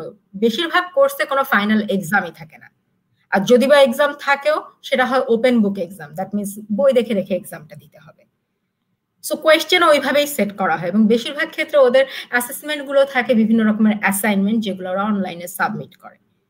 সেই কারণে যখন পিএইচডি স্টুডেন্ট আর একটা মাস্টার্স বা রিসার্চ স্টুডেন্ট গুলো আসে, তাদের কাছ থেকে কিন্তু সেই লেভেলের একটা এক্সপেকটেশন ক্রিয়েট হয়ে যায়। বাংলাদেশের অনেক স্টুডেন্টই এখনো পর্যন্ত কিন্তু প্লেজারিজম বিষয়টার সাথে পরিচিত না, যেটা একটা বড় ইস্যু। আমি যখন এখানকার ইন্টারন্যাশনাল স্টুডেন্টদের খাতা মার্ক করি তখন আমি দেখি যে প্লেজারিজমটা একটা বিশাল ভয়াবহ ইস্যু। আমরা কোনো কিছুই কোনো টেক্সট বুক থেকে জাস্ট কপি অ্যান্ড পেস্ট করে রাখতে পারি না, লিখতে পারি না। রেফারেন্সিং এর একটা বিষয় থাকে যেটা সেইভাবে করে লিখতে হবে, এবং অথরের কথাই যদি সামারাইজ করে দিয়ে দেওয়া হলো থিসিসে অথবা কোনো অ্যাসাইনমেন্টে, that does not add any value to your analysis. Critically অ্যানালাইসিসের বিষয়টা থাকে। আমার মনে হয় তানিম, তুমি যেহেতু করছো পড়াশোনা, তুমিও এই বিষয়ে আরো ভালো বলতে পারবে যে আসলে কতখানি ইম্পর্টেন্স রাখে এই ক্রিটিক্যাল অ্যানালাইসিসের বিষয়টা। আর তারপরে আরেকটা বিষয় থাকে হচ্ছে ল্যাঙ্গুয়েজ ব্যারিয়ার একটা থাকে। তো অনেক সময় মাস্টার্স এর স্টুডেন্টরা কি হয়, যদি বা মাস্টার্স বাই রিসার্চ করলেও তো কিছু কোর্স ওয়ার্ক করতে হয়, তো তখন কোর্স ওয়ার্কের ক্ষেত্রে টিচারদের ল্যাঙ্গুয়েজ বোঝা, কারণ অস্ট্রেলিয়ানদের অ্যাকসেন্ট কিন্তু অনেকখানি ডিফারেন্ট। আমরা যেটা বাংলাদেশে শুনে অভ্যস্ত সেটা basically American accent, because of American TV shows and everything. অস্ট্রেলিয়ানদের অ্যাকসেন্টটা একটু ডিফারেন্ট। তো আমি অনেক ইন্টারন্যাশনাল স্টুডেন্টের কাছে পেয়েছি যে তাদের অ্যাকসেন্টের কারণে কথা বুঝতে সমস্যা হয়। আর অ্যাকচুয়ালি এটা বেসিক্যালি আমারও প্রথম দিকে সমস্যা ছিল। আমার সুপারভাইজারদের অ্যাকসেন্টের কারণে আমার প্রথম দিকে তাদের কথা বুঝতে বেশ খানিকটা অসুবিধা হতো, কিন্তু আস্তে আস্তে থাকতে থাকতে শুনতে শুনতে জিনিসটা হয়ে গেছে। তো এই ক্ষেত্রে একটা ভালো ব্যাপার যেটা হতে পারে সেটা হচ্ছে লেকচার গুলা বা সুপারভাইজারের সাথে মিটিং গুলা রেকর্ড করা যেতে পারে, যাতে পরবর্তীতে শুনে শুনে মানে নোট নেওয়া যায়। তবে যে কোনো কিছু রেকর্ড করতে গেলে কিন্তু অবশ্যই পারমিশন নিতে হবে। সুপারভাইজারের লেকচার যদি বা মিটিং লেকচার যদি আমি রেকর্ড করতে চাই, পারমিশন নিতে হবে। ক্লাসের টিউটোরিয়াল যদি আমি রেকর্ড করতে চাই, অবভিয়াসলি পারমিশন নিতে হবে। পারমিশন না নিলে কিন্তু সেই জিনিসটা একটা বড় অফেন্স হিসেবে এখানে কাউন্ট হয়।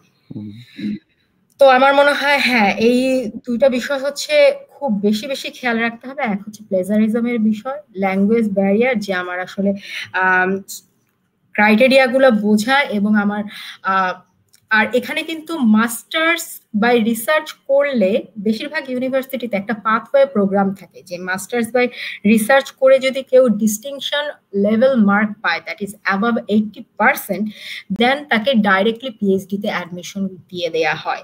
তো কারো যদি ইচ্ছা থাকে যে আমি পিএইচডি করব ইন ফিউচার, আমি মাস্টার্স বাই রিসার্চ শেষ করার পরে, তখন সে এই প্রসেসটা নিতে পারে, মাস্টার্সে একটা ডিস্টিংশন লেভেল মার্ক নিয়ে তারপর ডাইরেক্ট পিএইচডি তে এনরোল হওয়া। আর এই কারণে আসলে সব সময় রেজাল্টের দিকে খেয়াল রাখতে হবে। এখানে আমি যখন ডিগ্রি করতে আসলাম, তো আমাকে চেষ্টা করতে হবে যে সবচাইতে ভালো রেজাল্টটা যেন আমি করতে পারি, রাইট? আর এই জন্য একটু কেয়ারফুল হওয়া দরকার। অ্যাজ আই ওয়াজ সেইং যে আসলে বাংলাদেশি স্টুডেন্টরা অনেক বেশি হার্ড ওয়ার্কিং, আমার তাই মনে হয় বাংলাদেশি স্টুডেন্টরা, সাউথ এশিয়ান স্টুডেন্টরা অনেক বেশি হার্ড ওয়ার্কিং। তাই কিছু কিছু অবস্টাকল আছে এখানে হায়ার স্টাডিজ করতে আসলে, কিন্তু এগুলো আসলে মিটিগেট করা খুব বেশি কঠিন ব্যাপার না, একটু কেয়ার নিলেই হয়ে যায়। আমি যদি একটু ডিফিকাল্টিজ এর ব্যাপারে অ্যাড করি, সেটা হচ্ছে আমরা বাংলাদেশে যেভাবে দেখি, অরুণিমা একটু করে বলেছিল যে সেমিস্টার শেষে 3 ঘন্টার প্রোগ্রাম, সরি পরীক্ষা, মুখস্থ বসে খাতায় লিখবেন, সো ফরগেট অ্যাবাউট দ্যাট। বা হচ্ছে এখানে মুখস্থ বসে খাতায় লিখার কিছুই নেই। আমাদের মূল শখ যেটা হয় অরুণিমা, আমার মনে হয়েছে যে আমরা ধরো দেখে আসছি যে আমাদের পরীক্ষা হবে, ছোটবেলা থেকে মুখস্থ পরীক্ষা দিয়ে আসি, বার্ষিক পরীক্ষা, সাময়িক পরীক্ষা। সো এখানে যখন সেমিস্টার আসে, যখন কোনো পরীক্ষা নাই এই টাইপের মুখস্থ বসে দেওয়ার মতো, দ্যাটস সর্ট অফ শক, মানে তাহলে কি করবে? তো আমি অনেকে যখন বলি, আমাকে জিজ্ঞেস করে যে তোমার ফাইনাল পরীক্ষা কখন? ফাইনাল পরীক্ষা তো সেরকম কিছু নেই, ফাইনাল কিছু সাবমিশন আছে। তো বলে কেন এভাবে দেওয়া যাবে না পরীক্ষা? আছে না, এভাবে কোনো পরীক্ষা দেওয়ার সিস্টেম? এখানে হচ্ছে সবগুলো সাবমিশন, যেটা আমরা আসলে আমরা অভ্যস্ত না। আমরা তারপরে হয়তো আমাদের ডিপার্টমেন্ট গুলোতে আমরা অনেক অ্যাসাইনমেন্ট করেছি, অনেক প্রেজেন্টেশন করেছি, we are used to. But যেসব জায়গায় একদমই এগুলো নেই, শুধুমাত্র এক্সাম বেসড, তাদের জন্য একটু স্ট্রেঞ্জ মনে হতে পারে আসার পরে, আরে ভাই পরীক্ষা কখন হবে? সো এখানে এই জন্য লেখালেখিতে অনেক বেশি ফোকাসড হওয়া উচিত, পড়া, প্রচুর পড়তে পারা এবং লিখতে পারা। যেমন আমি ইউএস এর ক্ষেত্রে বলতে পারি যে অনেক বেশি রিগরাস হয় একাডেমিক প্রোগ্রাম গুলো। মানে যেমন এখানে পিএইচডি 5 ইয়ার্স এর আগে দেয় না। কেন দেয় না? কারণ প্রথম 2 বছর হচ্ছে কোর্স ওয়ার্ক করাবেই। কারণ ওরা মনে করে এই কোর্স ওয়ার্কের বেসিক না থাকলে তুমি অনেক কিছু শিখতে পারবে না। তো এই কারণে এখানে 5 ইয়ার্স, এবং ওরা অনেক বেশি, আমি মাস্টার্স প্রোগ্রামে আছি, এরপর আমার হচ্ছে অনেক বেশি রিগরাস প্রোগ্রাম। মানে এখন সেমিস্টার নাই, আল্লাহ বাঁচাইছে, আমি যে কিছু কাজ সেমিস্টার শুরু হলে দিস এক্সট্রিমলি ডিফিকাল্ট যে কোনো কিছু করা, এত বেশি প্রেসার দেয়। সো প্রতি সপ্তাহে ধরেন আমরা একটা সেমিস্টারে বা হাফ সেমিস্টারে যা পড়েছি, এখানে প্রতি উইকে ওই পরিমাণ রিডিং ম্যাটেরিয়াল দেয়া থাকে, 300 পেজ, 500 পেজ, মানে মানে মাথার খারাপ হয়ে যাওয়ার মতো অবস্থা। তো আমার মনে হয় এগুলো নিয়ে আসলে এগুলো আমাদের জেনে আসা উচিত। আমার একটু মাথায় আছে যে বিভিন্ন দেশ থেকে আমরা 3-4 জন নিয়ে একটা ওয়েবিনার করতে পারি, যে কেমন আসলে পড়াশোনাটা এখানে কেমন, কিভাবে আমরা প্রিপেয়ার হয়ে আসবো। কারণ প্রিপেয়ার হয়ে না আসলে, আমি নিজেও কিন্তু মানে ভালো রকমের ফার্স্ট সেমিস্টারে ভালো রকমের ডলা বলে না, ডলা খেয়েছি বলা যায়। কারণ হচ্ছে কি, অনেকদিন পড়াশোনা ছিলাম না, চাকরি বাকরি করলাম, এবার যখন আসছি, ও মাই গুডনেস, মানে ইট ওয়াজ টু হার্ড। তো আমার মনে হয় এগুলো জেনে আসা উচিত হায়ার স্টাডি আসা আগে। আর অনেকে হচ্ছে এসে এখানে সাফার করে, অনেকে ড্রপ করে, অনেকেই কোপ আপ করতে পারে না। হ্যাঁ, আমরা তো আসলে যেরকম হতো, পরীক্ষার আগে 5টা-7টা আর্টিকেল পড়ে পরীক্ষা দিয়ে দিতাম ঢাকা ইউনিভার্সিটিতে থাকতে। অ্যাটলিস্ট আমি তাই করেছি, আমার তাই মনে পড়ে যে আচ্ছা পরীক্ষা 2-4 দিন আগে আর 1-1.5 সপ্তাহ আগে থেকে প্রিপারেশন নেওয়া শুরু করতাম। ওকে, এই আর্টিকেল আছে, এত বেশি তো না, 4-5টা আর্টিকেল পড়ে একটু দেখে চলে যাব, হয়ে যাবে। কিন্তু বিষয়টা এখানে এরকম না। আমার এখানে তো কোনো এক্সাম দেওয়া লাগে না, আমাকে জাস্ট চ্যাপ্টার বাই চ্যাপ্টার লিখে দিতে হচ্ছে আমার সুপারভাইজারকে। কিন্তু এক একটা চ্যাপ্টার 2 পেজ লেখার জন্য মিনিমাম আমাদেরকে 20টা আর্টিকেল পড়তে হয়। এবং তারপরেও ব্যাপারটা থাকে যে ওই যে বললাম প্লেজারিজমের বিষয় থাকে, সুতরাং যা অথর বলছে সেটা তো আমি কোড করে লিখে দিতে পারবো না, ওখানে আমার নিজের ইনপুট দিতে হবে, অ্যানালিটিক্যাল হতে হবে। তো এই সব বিষয় নিয়ে আসলে খুব বেশি প্রেসার। সে কারণে আগে থেকে যদি আমরা এই বিষয়ে মেন্টালি প্রিপেয়ার্ড হয়ে না আসি, তখন এখানে এসে ডিপ্রেশনে চলে যাওয়াটা খুব ইজি। এখন আমরা তো রেফারেন্সিং করি না ঠিক মতো, আমরা তো জাস্ট কোনো মতো রেফারেন্সিং করে দিতাম। এখন এখানে এসে দেখলাম যে আমি যে আমার যেটা ধারণা ছিল আগে, মানে আমি অত বেশি সাইটেশন বা রেফারেন্সিং নিয়ে অত মানে ভালো জানতাম না। তো এখানে আসার পরে যেটা দেখলাম যে আমরা মনে করতাম হয়তো অথরের লেখাটাকে একটু ঘুরিয়ে পেঁচিয়ে লিখিয়ে দিলে কোনো সমস্যা নেই। দেন আর প্রফেসর বললো তুমি তো আইডিয়া চুরি করছো, মানে এটা তো তার আইডিয়া, ইভেন আইডিয়ার জন্য ক্রেডিট দিতে হয়, তুমি যেভাবে লিখো না কেন, মানে আমরা মনে করতাম কি হুবহু তারা কোড করলে মনে রেফারেন্সিং করতে হবে, কোড না, শুধু সেন্টেন্স এবং ওয়ার্ডিং চেঞ্জ করা না, যদি আইডিয়া নিয়েও কথা বলা হয় দিতে হবে আইডিয়া যে ক্রেডিট হচ্ছে তার অমুক অমুক রেটের, আদারওয়াইজ সেটা প্লেজারিজম। আর এখানে কিন্তু একদম মানে ওদের কাছে কিন্তু সফটওয়্যার থাকে, যে সফটওয়্যার দিয়ে প্রত্যেকটা ওয়ার্ড ওরা ম্যাচিং বের করে ফেলতেছে, যে ঠিক কতখানি ম্যাচ আসতেছে, কত পার্সেন্টেজ ম্যাচ আসতেছে। যেমন আমাদের টিচিং অ্যাসিস্ট্যান্টদের ওপর ডিরেকশন দেয়া থাকে যে 30% অ্যাবাভ যদি কোনোটাতে ম্যাচ আসে কোনো অ্যাসাইনমেন্টে, তাহলে আমাদের ওদের নামে কমপ্লেইন করতে হবে, এবং খাতা অনেক সময় দেখা যায় উইথড্র করে নেয়।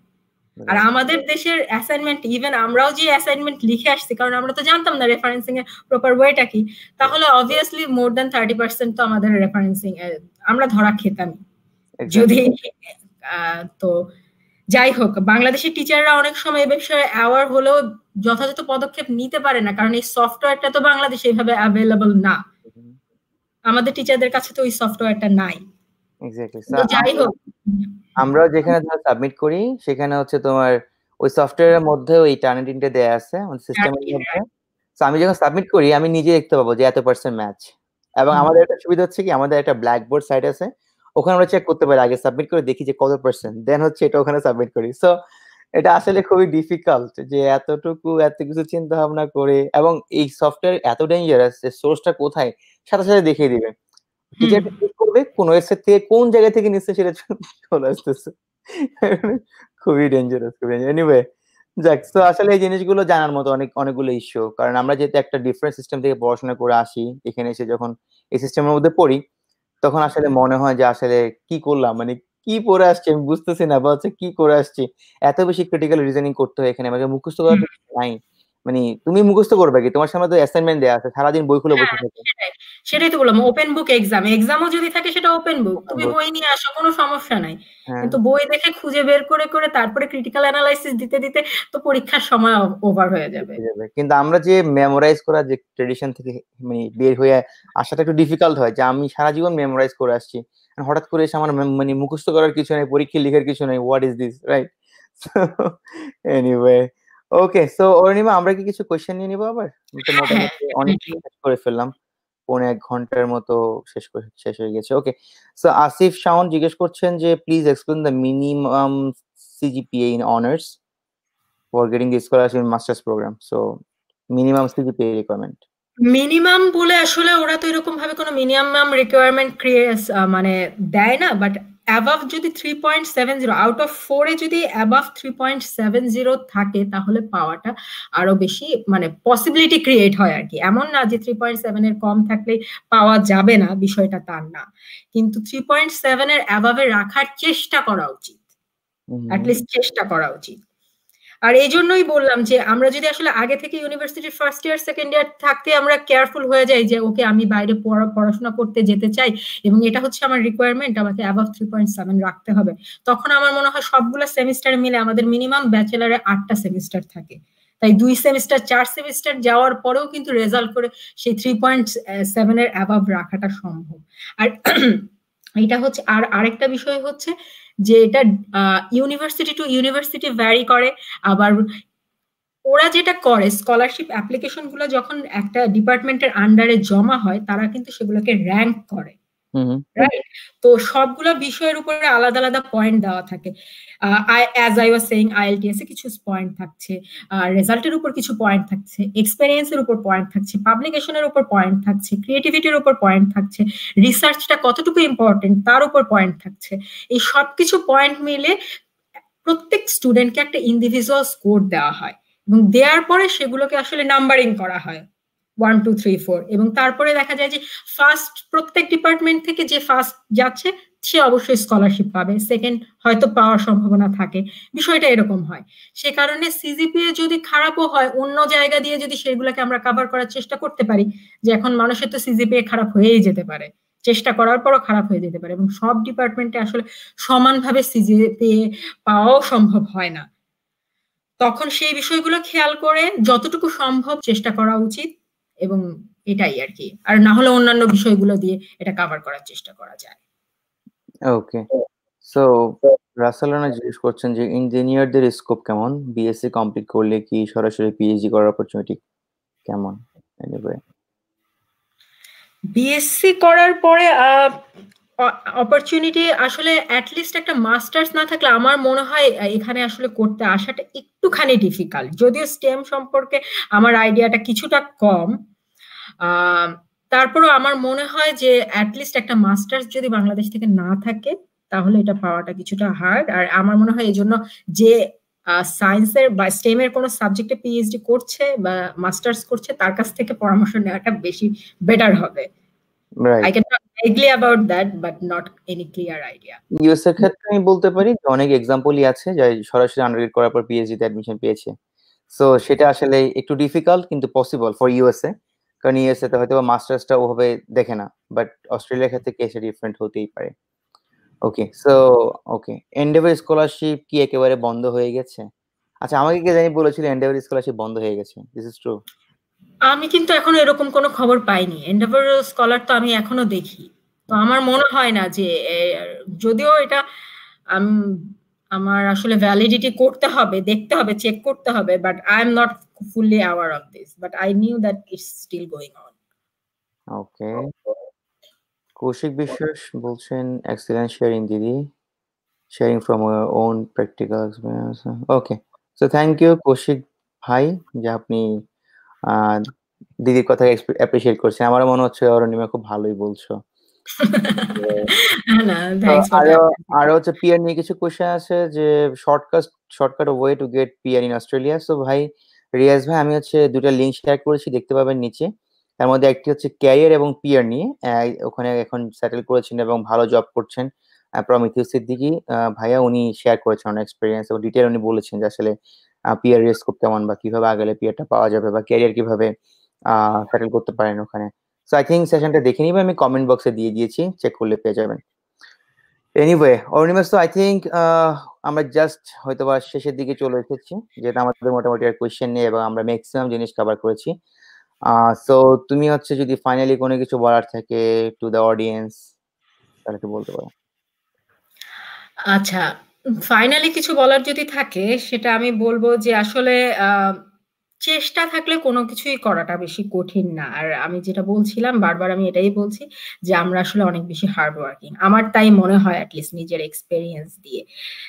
যে আমি তো বাংলাদেশ থেকে জাস্ট একটা মাস্টার্স নিয়ে অনার্স ডিগ্রি এবং মাস্টার্স ডিগ্রি নিয়ে এখানে পিএইচডি করতে এসেছিলাম, এবং আমি যখন আসি তখন আমার মনে অনেক বেশি সন্দেহ ছিল আমার নিজেকে নিয়ে যে আমি আসলে এখানে কোপ আপ করতে পারবো কিনা, কারণ আমি জানি ম্যাক্সিমাম মানুষই বাইরে থেকে একটা মানে দেশের বাইরে থেকে একটা মাস্টার্স নিয়ে অথবা এমফিল নিয়ে দেন হচ্ছে পিএইচডি শুরু করে, আর সেখানে আমি জাস্ট বাংলাদেশ থেকে অনার্স মাস্টার্স করে almost fresh graduate without any professional experience আমি শুরু করছি। আমি কি আসলে পারবো? কিন্তু যাই হোক, এখানে আসার পর আমার মনে হলো যে আসলে বিষয়টা আমার জন্য অতখানি কঠিন ছিল না। আমার সুপারভাইজাররাও এখনো পর্যন্ত আমি বলতে পারি যে অ্যাটলিস্ট আমার কাজে মোর অর লেস তারা ইমপ্রেসড, এবং তারা নিজের মানে আমাদের হয় কি পিএইচডি শুরু করার পর উইদিন 6 to 9 মান্থ একটা ডিফেন্স দিতে হয় পিএইচডি, যেটাকে বলে কনফার্মেশন অফ ক্যান্ডিডেচার, যেখানে একটা প্যানেলের সামনে like kind of PhD defence, COC defence করতে হয়। তো সেই সিওসি ডিফেন্সের সময় প্যানেলে থাকে হচ্ছে অবশ্যই সুপারভাইজাররা থাকে এবং এক্সপার্ট নিয়ে আসা হয় একজন বা দুইজন বাইরে থেকে, যে হচ্ছে প্রপোজালটার উপরে যেখানে স্টুডেন্ট তার ফাইনাল রিসার্চ প্ল্যানটা প্রপোজালটা শেয়ার করবে এবং তারা এখানে ইনপুট দিবে, কমেন্ট দিবে, এবং ওটা যদি স্যাটিসফ্যাক্টরি না হয় তখন কিন্তু পিএইচডি ডিগ্রি টার্মিনেট হয়ে যায়। তো আমি যখন আমার এক্সপেরিয়েন্সটা, আমি যখন আমার প্রপোজালটা ওখানে ডিফেন্ড করছিলাম তখন আমার সুপারভাইজার নিজের মুখে উনি বলেছিলেন যে আমার আজ পর্যন্ত আমার লাইফে আমি যত হার্ড ওয়ার্কিং স্টুডেন্ট পেয়েছি এর মধ্যে অরুণিমা সবচাইতে বেশি হার্ড ওয়ার্কিং। তো আমার মনে হয় এখনো পর্যন্ত ওটা আমার লাইফের বেস্ট অ্যাচিভমেন্ট, যে আমি একজন ফ্রেশ গ্রাজুয়েট হয়ে এখানে পিএইচডি করতে আসার পরে আমার সুপারভাইজার যিনি হচ্ছেন এত বড় স্কলার তার ফিল্ডে, যার পিএইচডি গ্লোবাল অর্গানাইজেশন থেকে, যার একজন যিনি এর আগে সাসেক্স ইউনিভার্সিটিতে পড়িয়েছেন ক্যামব্রিজ অক্সফোর্ড থেকে পোস্টডক আছে, এরকম একজন মানুষ যখন বলে যে সে তার লাইফে যতজন পিএইচডি স্টুডেন্ট পেয়েছে তার মধ্যে আমি ওয়ান অফ দ্য বেস্ট, তখন আসলে এটা অনেক বড় ব্যাপার আমার তাই মনে হয়। আর তারপরে আমি পিএইচডি করার পাশাপাশি এখানে টিচিং এরও সুযোগ পেয়েছি। এই বিষয়টা কিন্তু এখানে ইউএসএ থেকে একটু ডিফারেন্ট। এখানে কিন্তু আমাদের স্কলারশিপটা আলাদা অ্যামাউন্ট থাকে এবং আমি যেটা টিচিং করি সেটা আমার আলাদা এক্সট্রা ইনকাম, এবং সেটা হচ্ছে আমাকে আলাদাভাবে অ্যাপ্লাই করে দেন আমাকে সেটার জন্য কোয়ালিফাই করতে হয়। এবং আমি 2007-এ ডিগ্রি শুরু করার পর 2018 থেকে আমি টানা কোর্স পড়িয়ে আসছি, এবং এই লাস্ট সেমিস্টারেও আমি 3টা কোর্স পড়ানো শেষ করলাম। তো এই সবকিছু মিলে আমার মনে হয় যে আমি যখন একজন জাস্ট ফ্রেশ গ্রাজুয়েট হিসেবে এখানে পিএইচডি শুরু করতে পেরেছি এবং এখানের অস্ট্রেলিয়ার মতো একটা জায়গায় পড়াতে পারছি, যদিও এটা এখন casual position, but it gives me hope for the future. তো আমার মনে হয় কোনো কিছু এত কঠিন না, জাস্ট চেষ্টা করতে হবে, সেই চেষ্টাটা থাকতে হবে, আগে থেকে প্ল্যান থাকতে হবে যে আমি এটা এটা এটা এটা করতে চাই, তারপর সেই প্ল্যান অনুযায়ী আগাতে হবে, one step at a time. একসাথে সবকিছু নিয়ে চিন্তা করলে আসলে সবকিছু গুলিয়ে যাবে। One step at a time, যে আমার প্রথম কাজ হচ্ছে, আমি যদি ফার্স্ট ইয়ার সেকেন্ড ইয়ার থেকে শুরু করি, আমার প্রথম কাজ হচ্ছে আমার রেজাল্টটা ভালো করার চেষ্টা করা এবং সাথে কিছু এক্সপিরিয়েন্স গ্যাদার করার চেষ্টা করা। তারপর আমি যখন ফাইনাল ইয়ারে আসবো, অনার্স ফাইনাল ইয়ারে আসলাম, তখন আমি চিন্তা করলাম ওকে আমি মাস্টার্সটা কমপ্লিট করার পর না অনার্সটা কমপ্লিট করার পর আমি বাইরে মাস্টার্স করতে যেতে চাই। যদি আমি অনার্স কমপ্লিট করার পর বাইরে একটা মাস্টার্স করতে যেতে চাই, তাহলে আমি এখন আইএলটিএসটা ক্লিয়ার করে নিব। তো আইএলটিএসটা ক্লিয়ার করে নেওয়ার পরে আমি চেষ্টা করব যে আমি one step at a time নিয়ে যে আমি আমার রিসার্চ প্রপোজাল ক্রিয়েট করি, আমি প্রফেসর খুঁজে বের করি ইউনিভার্সিটিগুলোতে স্কলারশিপের অপরচুনিটি খুঁজে বের করি, তারপর সেই অনুযায়ী নিজেকে প্রিপেয়ার করি, সেই অনুযায়ী নিজেকে আসলে আস্তে আস্তে প্রিপেয়ার করতে চেষ্টা করি। এবং সেটা করলে আমার মনে হয় আমাদের দেশের স্টুডেন্টদের মধ্যে অনেক বেশি ক্যালিবার আছে এবং সেটা দিয়ে তারা যে কোনো জায়গায় গিয়ে সাকসেসফুল হবে, স্কলারশিপ অ্যাচিভ করার ক্ষেত্রেও, স্কলারশিপ শেষ করে প্রফেশনাল লাইফে যাওয়ার ক্ষেত্রেও। Nothing will be too hard if you have that much determination.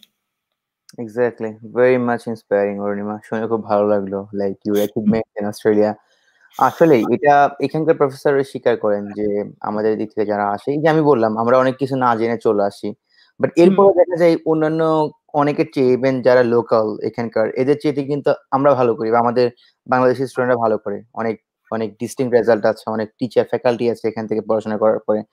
So অনেকগুলো এক্সাম্পল আছে। আমরা খুব বেশি মাত্রায় অ্যাডাপটিভ, যে কোনো পরিস্থিতিতে আমরা অ্যাডাপ্ট করে নিতে পারি, আমাদের সমস্যা হয় না, আর আমরা quick learner. Anyway, so Arunima, first of all তোমাকে ধন্যবাদ যে এত প্রেসারের মধ্যে তোমার এখন রাত প্রায় 2টো, so sorry for that. No, that's fine. That's fine. It was fun.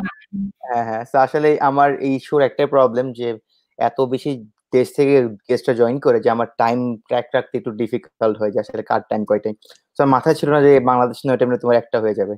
No, that's fine. আমার ওই যে বললাম না, ওই পড়ানো থাকে তো, তারপর খাতা দেখা থাকে, আমি কোনোদিনই রাত 3টা-4টার আগে ঘুমাতে পারি না, সম্ভব হয় না, নিজের পিএইচডি এর কাজ থাকে। সো এগুলা করে আসলে আমার অভ্যাস হয়ে গেছে, doesn't matter. Okay okay, anyway, so much grateful to you. আর যারা হচ্ছে আমাদেরকে এতক্ষণ ধরে দেখলেন, কোয়েশ্চেন করলেন এবং কমেন্টস করেছেন, আপনাদেরকে অনেক ধন্যবাদ আমাদের সেশনের সাথে থাকার জন্য। আবারও বলছি, সেশনটি শেয়ার করবেন সবার সাথে, যাতে হচ্ছে আপনি যেভাবে বেনিফিট হচ্ছেন আপনার একজন ফ্রেন্ড ওভাবে বেনিফিট হয়। বর্ণিমা যেভাবে বললো যে পসিবল, একটু কষ্ট করলে এই জিনিসটা হয়তো অনেককে ইন্সপায়ার করতে পারে। এবং আমার মনে হয় হাই স্ট্রিজ আসার ক্ষেত্রে এই ডিটারমিনেশনটা অনেক বেশি ইম্পর্টেন্ট, আমি যেতে চাই বা নিজেকে প্রিপেয়ার করতে চাই। আমরা চেষ্টা করছি আমাদের জায়গা থেকে আপনাদেরকে জানানোর জন্য, বাট বাকি কাজ কিন্তু আপনাদেরকে করতে হবে। আমরা জাস্ট ওয়ে দেখিয়ে দিতে পারি, বাট আপনাদেরকে কাজ করতে হবে বা এগিয়ে যেতে হবে।